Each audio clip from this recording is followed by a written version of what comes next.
CM Siddaramaiah DCM DK Shivakumar ನಡುವೆ CM ಕುರ್ಚಿ ಕಾಳಗ ತಾರಕಕ್ಕೇರಿದೆ. ಈ ನಡುವೆ ಡಾಕ್ಟರ್ ಜಿ ಪರಮೇಶ್ವರ್ ಸಿಎಂ ಆಗಬೇಕು ಎಂಬ ಕೂಗು ಜೋರಾಗಿ ಕೇಳಿ ಬರ್ತಾ ಇದೆ. ಡಾಕ್ಟರ್ ಜಿ ಪರಮೇಶ್ವರ್ ಸಿಎಂ ಆಗಬೇಕು ಅಂತ ಬೆಂಬಲಿಗರು ಮುಡಿ ಕೊಟ್ಟು ಉರುಳು ಸೇವೆ ಮಾಡಿ ಪ್ರಾರ್ಥನೆ ಸಲ್ಲಿಸಿದ್ದಾರೆ. ಇನ್ನು ದೊಮ್ಮಲೂರಿನ ಶ್ರೀ ವೆಂಕಟೇಶ್ವರ ದೇವಸ್ಥಾನದ ಬಳಿ ಪರಮೇಶ್ವರ್ ಬೆಂಬಲಿಗರು ವಿಶೇಷ ಪ್ರಾರ್ಥನೆ ಮಾಡಿ ತೆಂಗಿನಕಾಯಿ ಒಡೆದು ಪ್ರಾರ್ಥನೆ ಸಲ್ಲಿಸಿದ್ದಾರೆ. ಉದ್ಯಮಿ ಎಂಎಂ ಸುರೇಶ್ ರಾಜ್ ಮತ್ತು ಬೆಂಬಲಿಗರಿಂದ ವಿಶೇಷ ಪೂಜೆ ನಡೆಸಲಾಗಿದೆ. ಮಹಿಳೆಯರು ಪುರುಷರು ಸೇರಿ 100ಕ್ಕೂ ಅಧಿಕ ಬೆಂಬಲಿಗರು ಭಾಗಿಯಾಗಿದ್ರು. ಡಾಕ್ಟರ್ ಜಿ ಪರಮೇಶ್ವರ್ ಸಿಎಂ ಆಗಲಿ ಅಂತ ಮಹಿಳೆ ಶಶಿಕಲಾ ಮತ್ತು ಪ್ರಕಾಶ್ ಬಾಬು ಮಂಜು ಮುಡಿಕೊಟ್ಟು ದೇವರಿಗೆ ಪ್ರಾರ್ಥನೆ ಮಾಡಿದ್ದಾರೆ. ಆಗ್ಬೇಕು ಆಗ್ಬೇಕು ಡಾಕ್ಟರ್ ಜಿ ಪರಮೇಶ್ವರ್ ಅವರು ಸಿಎಂ ಆಗ್ಲೇಬೇಕು.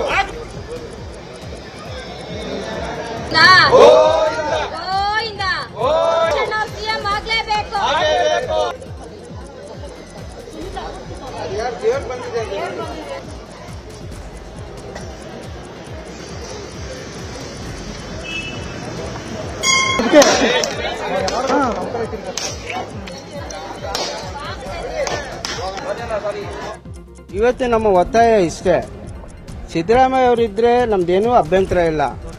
ಏನಾನ ಚೇಂಜ್ ಆದರೆ ನೀವು ಡಾಕ್ಟರ್ ಜಿ ಪರಮೇಶ್ವರ್ ಅವ್ರನ್ನ ಸಿಎಂ ಮಾಡಬೇಕು. ಸಿಎಂ ಮಾಡಿದರೆ ಇಡೀ ಕರ್ನಾಟಕದಲ್ಲಿ ಎಲ್ಲ ಜನಾಂಗ ವರ್ಗದವ್ರಿಗೂ ನ್ಯಾಯ ಸಿಗತ್ತೆ, ಡೆವಲಪ್ಮೆಂಟ್ ಆಗತ್ತೆ. ಕಾಂಗ್ರೆಸ್ ಮುಂದೆ ಎತ್ಕೊಂಡು ಹೋಗ್ತಾರೆ, ಅವ್ರಿಗೆ ಒಳ್ಳೆ ಅನುಭವ ಇದೆ. ಬರೀ ಕರ್ನಾಟಕ ಅಲ್ಲ, ಇಡೀ ದೇಶದಲ್ಲಿ ಕಾಂಗ್ರೆಸ್ ಬರೋಂಥ ಚಾನ್ಸಸ್ ಇದೆ. ಇವತ್ತು ನಾವೆಲ್ಲ ಜಾತಿ ವರ್ಗದವರು, ಬರೀ ದಲಿತರಲ್ಲ, ಮುಸಲ್ಮಾನಲ್ಲ, ಬ್ರಾಹ್ಮಣ್ಸು ಅಲ್ಲ, ಕ್ರಿಶ್ಚಿಯನ್ಸ್ ಎಲ್ಲ ವರ್ಗದವರು, ಬ್ರಾಹ್ಮಣು, ಕ್ರಿಶ್ಚಿಯನ್ಸು, ಮುಸಲ್ಮಾನು ಎಲ್ಲರೂ, ಗೌಡ್ರು ಎಲ್ಲರೂ ಸೇರಿ ಇವತ್ತು ಜಿ ಪರಮೇಶ್ವರ್ ಅವರು ಸಿಎಂ ಆಗಬೇಕಂತ ದೇವರಲ್ಲಿ ಪ್ರಾರ್ಥನೆ ಇಟ್ಟು ನಾವು ಮುಡಿಯನ್ನು ಕೊಟ್ಟು ಮತ್ತೆ ಉರುಳು ಸೇವೆ ಮಾಡಿ ತೆಂಗಿನಕಾಯಿ ದೇವರಿಗೆ ಚೂರು ಕಾಯಿ ಒಡೆದು ದೇವರಲ್ಲಿ ಪ್ರಾರ್ಥನೆ ಮಾಡಂತ ಇವತ್ತಿನ ದಿವಸ. ರಾಜಕೀಯ ಸುದ್ದಿಗಳನ್ನು ನೋಡೋಣ. ಕಾಂಗ್ರೆಸ್ನಲ್ಲಿನ ಕುರ್ಚಿ ಕಿತ್ತಾಟದ ನಡುವೆ ಮೈತ್ರಿ ನಾಯಕರು ಇಂದು ಮಹತ್ವದ ಸಭೆ ನಡೆಸಿದ್ದಾರೆ. ಬೆಂಗಳೂರಿನ ಖಾಸಗಿ ಹೋಟೆಲ್ನಲ್ಲಿ ಸಭೆ ನಡೆದಿದೆ.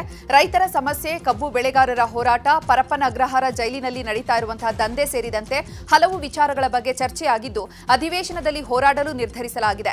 ಸಭೆ ಬಳಿಕ ವಿಪಕ್ಷ ನಾಯಕ ಆರ್ ಅಶೋಕ್ ಪ್ರತಿಕ್ರಿಯಿಸಿ, ನಾವು ಎನ್ಡಿಎ ಮೈತ್ರಿಕೂಟದಲ್ಲಿ ಪರಿಣಾಮಕಾರಿಯಾಗಿ ಕೆಲಸ ಮಾಡಿದ್ದೇವೆ. ಮುಡಾ ವಾಲ್ಮೀಕಿ ಹಗರಣ, ಆರ್ಸಿಬಿ ಕಾಲ್ತುಳಿತ ಪ್ರಕರಣದಲ್ಲಿ ಒಟ್ಟಾಗಿ ಹೋರಾಟ ಮಾಡಿದ್ವಿ. ಹೈಕಮಾಂಡ್ಗೆ ಎಟಿಎಂ ಮಾಡಿಕೊಂಡು ಹಣ ಕಳಿಸ್ತಾ ಇದ್ದಾರೆ ಎಂದರು. ಇನ್ನು ಇದೇ ವಿಚಾರವಾಗಿ ಕೇಂದ್ರ ಸಚಿವ ಕುಮಾರಸ್ವಾಮಿ ಕೂಡ ಪ್ರತಿಕ್ರಿಯಿಸಿದರು.